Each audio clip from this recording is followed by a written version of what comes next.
Tout ce qui vient du Cameroun, président Biya, est mauvais. Vous l'insultez, vous souhaitez sa mort, vous mentez sur lui, vous mentez sur sa femme. Qu'est-ce que ça a à voir avec la lutte et l'opposition? Et ça nous mène où? Nous avons observé une certaine tendance au Cameroun. Il y a une bonne frange de nos compatriotes qui se sont installés dans le monde. Et la plupart font beaucoup de bruit et donnent des leçons à tout le monde. Mes chers compatriotes, ce matin donc j'ai décidé de prendre la parole pour exprimer mon indignation et partager avec vous mes inquiétudes par rapport à ce Cameroun que nous voyons sombrer, couler, non pas du fait des politiques, mais du fait, n'est-ce pas, d'un certain nombre de comportements, d'attitudes, de postures de nos citoyens installés partout dans le monde qui pensent que, désormais, c'est le nivellement par le bas. Il n'y a plus personne qui ait quelque chose, rien ne vaut rien. Seule la rue, la marmaille, la racaille a droit à la parole et le pays doit être orienté, dirigé par la marmaille et la racaille. Excusez-moi, je respecte tous les Camerounais. J'ai vu des gens sortir, des gens insulter le président Biya, des gens insulter Samuel Eto'o, des gens insulter Mathias Eric Ouonangini, des gens insulter Junior Zogo. Et ce Cameroun-là m'inquiète parce que je me dis comment en sommes-nous arrivés là. Pour planter dans le décor, je vais commencer par l'arrivée du président Paul Biya. Vous avez vu un certain nombre de compatriotes, et je vais les citer. Les plus illustres d'entre eux, Paul Tchouta, Zui Mento, Boris Bertol, tous ressortissants de la même ère géographique. Et il y a un certain nombre de mes followers qui n'aiment pas que je précise les composantes sociologiques des uns et des autres. Nous ne pouvons plus continuer à nous taire et à regarder, à laisser le Cameroun pris en otage et coulé par une frange de nos citoyens. Et moi, je suis là pour faire l'autopsie, l'analyse de tout ça. Comment en sommes-nous arrivés là? Que vous voyez des citoyens qui sont installés à l'étranger. Et je ne vais pas indexer ici une composante de notre société. Parce que beaucoup de mes followers m'appellent et me disent non, commissaire, ce n'est pas à cause d'une poignée d'individus que tu vas indexer une communauté. Vous allez voir, lorsqu'on parle du président Paul Biya, tous ceux qui ne sont pas d'accord, la plupart de ceux qui ne sont pas d'accord, c'est des noms que tu vas voir, Kenfak, Kamdem, Njamen, Njekam. Ce sont la plupart de ceux qui vont venir t'insulter, qui vont te dire Paul Biya, salopard et cancre. Alors, mes chers compatriotes de Grassfield, moi j'ai un problème. Est-ce que le changement rime forcément avec Bamileke? Je n'ai pas dit que les Bamileke ne devraient pas réclamer le changement. Pourquoi tous ceux qui sont virulents, véhéments, les trois quarts, ne sont que nos compatriotes Bamileke? J'aimerais que beaucoup d'entre vous m'apportent des éléments de compréhension. Nous sommes dans une analyse, je n'indexe personne. Et tous ceux qui sont ici le savent que la plupart de ceux qui sont véhéments, corrosifs, très virulents, vis-à-vis du système, qui vont jusqu'aux extrêmes, ce sont nos frères de l'Ouest Cameroun Bamileke. Et parmi eux, il y en a trois qui sont des têtes de gondole. Boris Bertol, Zui Mento, Paul Tchouta. Nous avons assisté chaque fois que le président va sortir et qu'il va voyager, il va faire un séjour à l'étranger. Ce sont eux qui annoncent toutes sortes de fausses nouvelles. Pour eux, leur activité, c'est Paul Biya. Je ne les indexe pas, ils sont des Camerounais. Ils ont le droit de critiquer, de donner leur point de vue. Comme moi, je donne le mien. Mais est-ce que donner le point de vue est synonyme de haine, d'outrance, de mensonge, d'attaque? Je me pose des questions. Dès que quelqu'un va venir t'insulter, que tu parles de Paul Biya, quand tu vas regarder, c'est un nom de l'Ouest Cameroun. Ce sont des questionnements, sans indexer quelqu'un. Et j'invite ici mes compatriotes de l'Ouest Cameroun à venir appeler sur le numéro qui est épinglé, à démentir ce que je dis et à prendre le contre-pied de ce que je dis. Peut-être je peux me tromper. Je n'ai pas la science infuse. Vous avez donc vu depuis que le président Paul Biya est parti du Cameroun le 7 juin, les trois ont multiplié des attaques, des outrances. Paul Biya est mort. Paul Biya est mort. Paul Biya a été opéré du cœur. Paul Biya a été opéré du genou. Paul Biya ne rentrera pas. Paul Biya est sur un fauteuil roulant. Mes chers compatriotes, qu'est-ce qui se passe pour qu'on en arrive là? Moi-même, je suis en Europe depuis plus de 20 ans. Quand je suis arrivé ici, j'étais réfugié politique avant de me naturaliser. Je ne suis pas d'accord avec la politique du Cameroun. Mais ce n'est pas pour autant que je vais être si corrosif, si virulent, si haineux vis-à-vis du Cameroun, des institutions et des hommes qui les incarnent. Pour moi, cette inimitié va même au-delà de la politique. Ce n'est plus de la politique, c'est de la haine. Je me demande quand ils arriveront au pouvoir. Ils seront irréprochables. Vous voyez le leader des talibans, Tchouta, Zui Mento, Boris Bertol, et de leurs suiveurs, qu'est Maurice Kamto. Il ne va pas vieillir, ma soeur. Il ne va pas vieillir, tout comme Chiroma. Il ne sera pas vieux. Ils ne mourront pas, ils seront éternels. Seul Paul Biya est vieux. Seul Paul Biya est malade. Vous voyez, nos frères de l'Ouest ont des chefs chez eux. Des chefs très vieux. Notamment, comment on appelle un là, le chef Sokoudjou. Je le respecte, Sa Majesté Sokoudjou. Il est vieux, il est fatigué, mais vous n'allez jamais voir les enfants de l'Ouest parler de leur chef traditionnel. Le plus vieux, c'est Paul Biya. Le plus malade, c'est Paul Biya. Ils insultent. J'ai vu Patrice Ntanang insulter la première dame du Cameroun. Dans un post qu'il a fait hier que c'est une Wollos. Mais tu vas à l'Ouest Cameroun, les femmes de leur chef, il ne va jamais les insulter. Alors moi je me dis, comment on a fait pour en arriver là?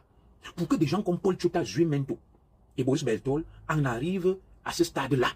Les mêmes, je vous avais dit que vous allez voir, comme ils annoncent là que Paul Biya est mort, vous allez voir, quand Paul Biya va rentrer, ils vont passer à autre chose, ils vont créer autre chose.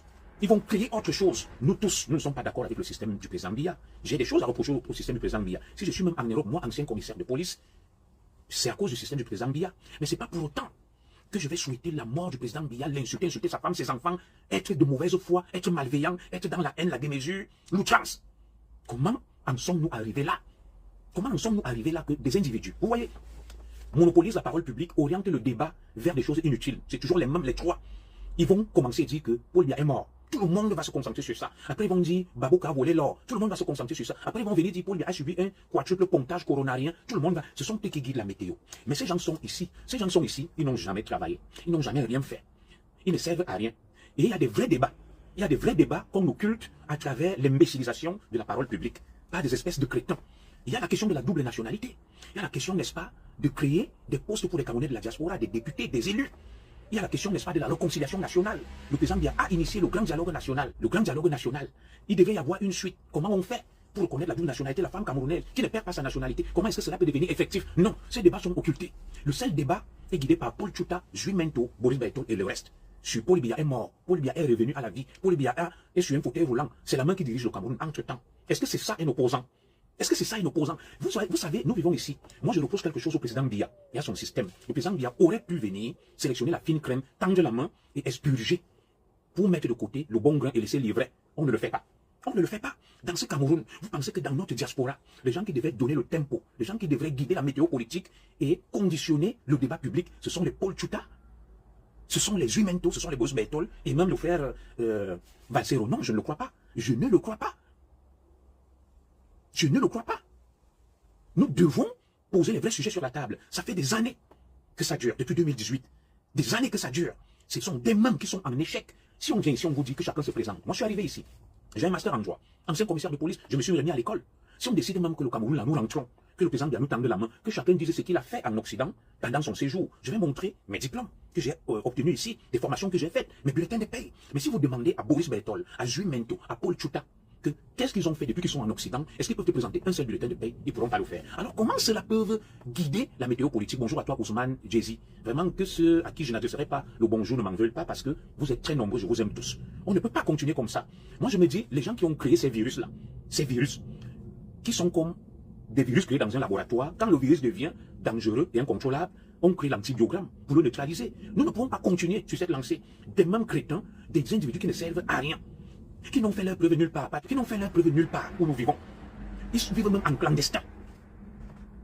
Ils vivent en clandestin, tu ne sais pas où ils sont installés, qu'est-ce qu'ils font, ils n'ont ni femme, ni enfant, ni vie, mais ce sont eux qui bordélisent le débat public sur les réseaux sociaux. Ce sont eux qui foutent le bazar. À un moment aussi, il faudrait qu'on s'arrête, qu'on regarde tout ça, qu'on se dise, mais où on va, comment en est-on arrivé là? En est-on arrivé là? Pour que trois individus qui ne représentent rien, qui sont même en situation d'échec, soit toujours en train de tout bordéliser, de foutre le bazar, de tout remettre en cause, de fragiliser la nation, l'État. Et ce sont leurs noms qui vont sortir dans toutes les dénonciations. Ils sont clairs-obscurs et bizarres. Monsieur le président Paul Biya, comment avons-nous fait pour en arriver là? Le système d'Amadou Ahidjo, les gens ne pouvaient pas se permettre de faire ça. Hein, fils Ndé, les gens ne pouvaient pas se permettre de faire ça. Pourquoi avec Amadou Ahidjo, l'État était respecté, les gens avaient peur, ils craignaient et respectaient l'État du Cameroun. Mais aujourd'hui, trois individus qui vadrouillent en Occident, qui n'ont rien à faire, qui ne peuvent pas prouver leur intégration en Occident, ils ne peuvent pas prouver leur intégration en Occident, ils bordélisent tout. Le président sort, il insulte, ils insultent le président. Oh, il est mort, oh, on l'a opéré, oh, il a ceci. Le président rentre, il crée un débat. Ils évoluent du coq à l'âne. Ils n'ont aucun sujet, aucune cohérence. Le débat public est tendu, violent, corrosif, à cause de c'est la haine. J'ai vu une image, je vais vous parler de ça, sur laquelle il s'appuie. La main que le président Paul Biya a sortie. J'ai refait des captures d'écran. Et quand je fais des captures d'écran, je me rends compte que ils ont montré une main du président Biya avec une bague sur un doigt. Et j'ai refait des captures d'écran que je vais vous montrer. Sur aucun doigt du président Biya dans la voiture, il y a une bague et il est assis, c'est le président Biya. Mais des gens ne peuvent pas être aussi monstrueux, aussi méchants. Je suis Jean-Paul, à un moment, il faut stopper ça. Moi, je ne sais pas qui a fabriqué ces virus pour qu'on en arrive là. Et quand j'ai observé ça, j'ai dit, mais ils sont tellement de mauvaise foi. Je vais vous montrer cette image-là. Oui, ils ont des soutiens à la présidence, c'est pour ça que je m'adresse ici à leur soutien à la présidence. Je vais vous montrer l'image qu'ils véhiculent, que c'est la main de Paul Biya. Il y a 8 photos. Et vous allez voir quelque chose. Je suis quand même un policier de formation. J'ai dit, ah, ces gens sont mauvais. Voilà. J'ai pris le temps, j'ai fait plusieurs captures d'écran. Vous voyez, regardez ça. C'est la main du président Paul Biya dans le véhicule. Il n'y a aucune barre, il n'y a rien. Et vous voyez, c'est une main claire. Comme le président Biya est très propre. Je vais zoomer pour que chacun puisse voir. Le président Biya est très propre, de teint clair. Vous voyez cette main? J'ai fait une capture d'écran. Vous voyez une bague là? Non, il n'y en a pas. Vous voyez bien que ce sont les doigts du président Biya, de teint très clair. J'avais fait une capture d'écran quand le président Biya signait, quand il allait voter à Bastos. C'est cette main-là. Mais vous les avez vus, ils ont sorti une main du président Biya avec une bague, une main qui n'est pas du président Biya. L'IA. Que recherche-t-il? Quelle est la finalité? Quel est le but d'être aussi méchant, malveillant, inutile, nuisible? Est-ce ça la politique? Il y a beaucoup de pays ici, là. Les présidents sont en poste. Le Congo de Sassou Nguesso, l'Ouganda, il y a beaucoup de pays en Afrique. Quel est le problème d'une frange de nos compatriotes bamileke? Et notamment les trois dont je vous cite là. Oui, faites des captures d'écran, voici la main du président Biya. Il n'y a aucune bague. Ils ont fait l'IA et ce sont eux qui disent que non. La main que le président Biya présente là, c'est l'IA, c'est ceci. Mais soyons sérieux quand même. Soyons sérieux. Soyons un temps soit peu sérieux. Mais ce sont eux qui accusent le président Biya de ne s'être pas présenté, de n'être pas sorti. Mais ce sont eux qui fabriquent des fausses images. Ce sont eux qui racontent n'importe quoi. Ce sont eux qui font n'importe quoi. Et ces gens ont des amis, vous avez suivi, qui leur donnent de l'argent, qui sont autour du président Biya, qui sont à la présidence de la République, qui insultent le président Biya, qui insultent la femme du président Biya, qui insultent tout le monde. Mais je peux vous dire, j'ai zoomé cette image sur plusieurs angles. Je peux vous montrer. Où le président Biya passe dans la voiture. J'ai dit, je vais voir un peu, je vais vérifier cette affaire. Voilà. Je vous montre encore. Vous voyez là. Regardez, ça c'est le bras du président Biya à l'intérieur de la voiture. Il est de teint très clair. Il est de teint clair. Voilà la main du président Biya avec sa chemise. Alors, je ne sais pas pourquoi l'État du Cameroun doit se retrouver en train de se faire dicter la loi par des voyous, par des va-nu-pieds qui ne sont rien, qui ont échoué leur vie et qui dictent la météo et l'agenda politique aux institutions et au régime. Le régime réagit en fonction des moins que rien, des va-nu-pieds, excusez-moi, qui ont échoué, qui ne peuvent pas prouver leur intégration en Occident. Le régime cherche à se justifier par rapport à eux. Vous voyez jusqu'à quel point. C'est pour ça que moi, je vais m'adresser ici au peuple bamileke. Que recherchent vos enfants? Quelle est la finalité? Les anciens m'ont appelé. Ils m'ont dit, commissaire Zogo, ce que vous vivez aujourd'hui là, c'est ce que les autres ont vécu avant les indépendances, lors de la fameuse lutte dite de libération. Des patriotes se sont réunis, desquels les Charles Lassalle et autres, ils étaient ensemble. Ils étaient ensemble. Alors, c'est là où les nationalistes américains ont dit, nous faisons le désordre, nous voulons rien. Les autres se sont donc désolidarisés d'eux. C'est Inome Yomese qui m'a expliqué ça dans son livre. Et ceux qui se sont désolidarisés, des extrémistes américains nationalistes, ont créé le drapeau du Cameroun, l'hymne national, la devise du Cameroun, l'embryon de l'État du Cameroun. C'est comme aujourd'hui, dans la lutte que nous menons. Nous sommes là. Des Nouma, les Zogo, le capitaine Foudou et bien d'autres. Nous ne sommes pas d'accord avec le président Paul Biya. Mais nous savons garder raison, nous restons raison gardée. Nous restons raisonnables que dans cette lutte, oui, le président Biya, il n'a pas fait ça, il n'a pas fait ça. Nous restons courtois, polis et élégants. Les autres mènent une lutte basée sur l'outrance, l'invective, la malveillance, l'insulte. Ils n'ont aucune bienveillance, ils n'ont aucune proposition. Nous disons au régime de Yaoundé ceci, monsieur le président Paul Biya, je suis contre vous, on est contre vous, nous sommes contre vous, mais nous sommes raisonnables. Nous proposons au régime de Yaoundé de procéder à une réconciliation nationale, de venir dans la diaspora, de récupérer quelques des Camerounais de la diaspora qui peuvent servir leur pays, de leur tendre la main, d'entamer la réconciliation nationale. Pour que ces enfants du Cameroun, qui sont nombreux à l'étranger, qui sont des ingénieurs, des polytechniciens, des intellectuels, des génies dans leur domaine, rentrent servir leur pays. Et deuxième chose, qu'on revoie la question de la double nationalité, de la binationalité. Troisième chose, qu'on confirme le statut de la femme camerounaise qui ne perd pas sa nationalité, même si elle a acquis une autre. Quatrième demande, qu'on ait des représentants des Camerounais de l'étranger, des députés, des élus, et qu'on ait un ministère des Camerounais de l'étranger. Voilà ce qu'on appelle un dialogue constructif, une opposition constructive pour avancer. Nous ne pouvons pas être là depuis 2018 avec des gens qui ont raté leur vie, qui ont échoué, qui n'ont rien fait de leur vie. Qui n'ont rien fait de leur vie et qui bordélisent le débat, le combat politique. Et qui sont là de manière malveillante, en train d'insulter, en train de mentir, de diffuser des fake news. Monsieur le président Paul Biya, monsieur les collaborateurs du président Paul Biya, il n'y a personne parmi vous pour stopper parce que si ceux-là sont isolés, mis en difficulté, ils resteront seuls. On va leur dire, le Cameroun est ouvert. Voilà les Zogo, les tels qui sont rentrés et qui mènent leurs activités librement. Et ceux-là ne pourront plus parler. Ils ne pourront plus parler. On ne peut pas continuer comme ça. Nous ne devrons pas continuer à suivre des gens remplis de haine, qui ont échoué et raté leur vie. Et qui dictent la loi au Cameroun, au peuple camerounais, aux institutions du Cameroun, qui ont une haine aveugle. Je dis bonjour à mon petit cousin congolo-bénois. Nous, on ne peut pas continuer comme ça, monsieur le président Biya. Organiser la réconciliation nationale, appel au dialogue. Venez vers les Camerounais.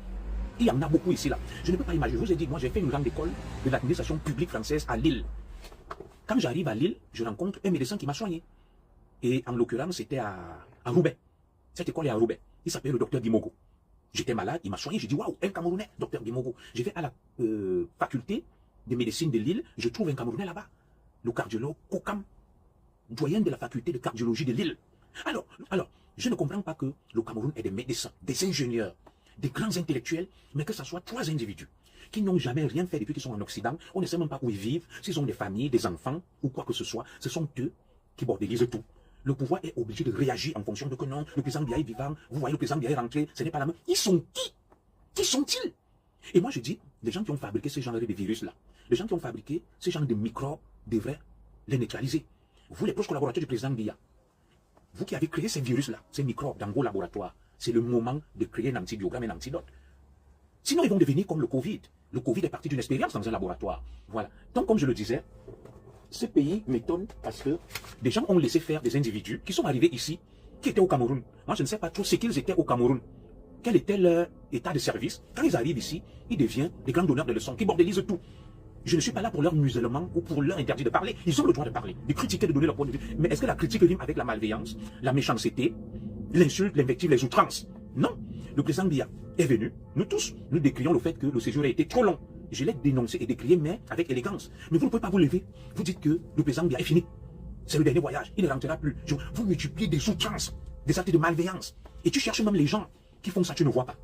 Tu cherches les gens qui font ça pour parler comme au Cameroun, tu ne les vois pas. Des gens qui bordélisent tout, qui dérangent le pays, les institutions, qui perturbent le pays. Et je veux savoir pourquoi c'est toujours des enfants de l'Ouest Cameroun. Comme je vous l'ai dit, parce que beaucoup de mes followers bamileke se plaignent et disent que non, commissaire, tu ne dois pas mêler le peuple bamileke à ça. Je suis d'accord. Mais il est temps aussi de parler à vos enfants, de leur dire non, les gars. Zogo n'est pas d'accord avec le président Biya, mais ce n'est pas pour autant qu'il en arrive aux extrêmes. Nouma n'est pas d'accord avec le président Biya. Ce n'est pas pour autant qu'il en arrive aux extrêmes. Tel n'est pas d'accord avec le président Biya. Ce n'est pas pour autant qu'il en arrive aux extrêmes. Mais vous êtes aux extrêmes. Tous ceux qui viennent du Cameroun, le président Biya est mauvais. Vous l'insultez, vous souhaitez sa mort, vous mentez sur lui, vous mentez sur sa femme. Qu'est-ce que ça a à voir avec la lutte et l'opposition? Et ça nous mène où? Et moi je me dis, les gens qui vous payent pour faire ça, ils nous empêchent d'évoluer. Vous êtes des virus, ceux qui vous ont créé dans les laboratoires, ce sont eux qui font du mal au Cameroun. Vous faites partie de la marmaille. Vous êtes de la racaille. Et je dis à ceux qui ont créé cette marmaille, cette racaille, ces virus-là, il est temps de stopper vos virus.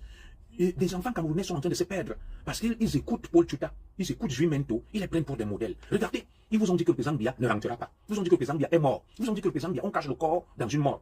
Là, le président Biya rentre. Il commence à dire que non, il est handicapé, il est sur un fauteuil roulant. Et demain, ou après-demain, quand le président Biya va recevoir les Lions indomptables qui ont gagné la 14e Coupe d'Afrique des Nations féminines, ils vont passer à autre chose. Ils empêchent le vrai débat. Ils empêchent qu'on réfléchisse sur les vrais sujets. Comme ils ont raté leur vie au Cameroun, ils l'ont raté ici. Ils ne veulent pas que les Camerounais se posent et posent, excusez-moi du pléonasme de la tétologie, les vraies questions. Pour que le gouvernement s'asseye d'un côté avec sa diaspora, qu'on pose les vrais problèmes sur la table. Le seul débat doit tourner autour de la bêtise, du mensonge, de la malveillance. Parce qu'ils sont ici. Au moment où nous sommes ici en Occident, les gens se sont intégrés. Les gens ont fait des formations, les gens travaillent, les gens ont fondé des familles, les gens ont des bulletins de paie, des contrats de travail. Et ils n'ont rien. Ils n'ont ni fait de formation, ni travail, ils n'ont ni femme, ni enfant. Montrez-moi la femme de Paul Tchouta. Montrez-moi la femme de Jules Mento. Montrez-moi la femme de Boris Bertol. Montrez-moi leurs enfants. Ils vivent comme des fantômes, mais ce sont eux qui monopolisent la parole, qui distillent la haine, la malveillance et tout.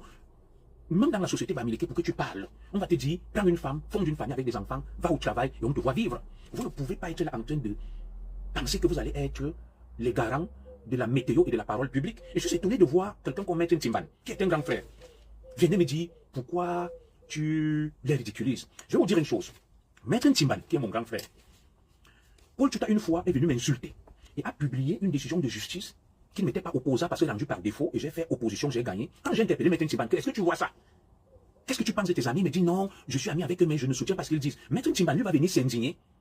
Maître Ntimban Bono, quand nous dénonçons les dérives des exactions de ce trio, mais quand ce trio fait du mal aux gens, Maître Ntimban relativise. Oui, Maître Ntimban relativise quand il t'attaque, il t'insulte, il t'invective. Maître Ntimban te dit que c'est normal. Lui qui est avocat, chargé de défendre la justice.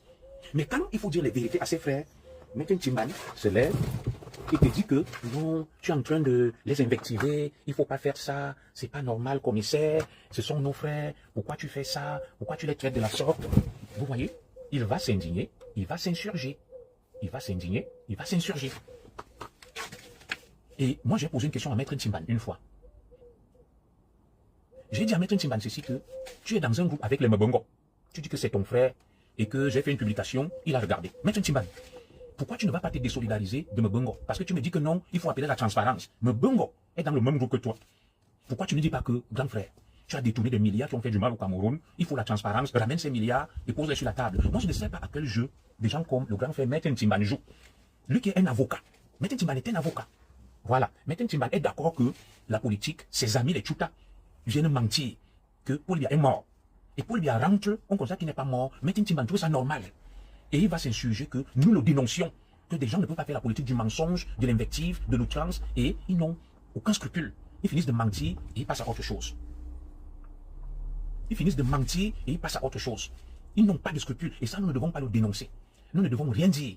Et le dire, ça veut dire que tu es en train de les insulter. Mais eux, Paul Tchouta respecte qui? Boris Berto respecte qui? Jules respecte qui? Il respecte personne. Maître Ntimban, c'est pas parce que tu es frustré, tu as une dent contre le système que tu vas accepter n'importe quoi. Je suis d'accord avec toi qu'il y a des choses qui ne marchent pas au Cameroun. Des choses qui ne vont pas bien. Est-ce donc parce que les choses ne marchent pas que nous devons mentir, insulter, faire dans l'outrance et la démesure? Et quand on le dénonce, Maître Ntimban, tu es intellectuel. Est-ce que le combat consiste à dire que Chantal Biya est une Wolwos? Paul Biya est sur un fauteuil roulant. Paul Biya est mort. Paul Biya est revenu à la vie. C'est la main de Paul Biya. C'est ceci. Non. Maître Ntimban, tu devrais dire à tes amis que nous devons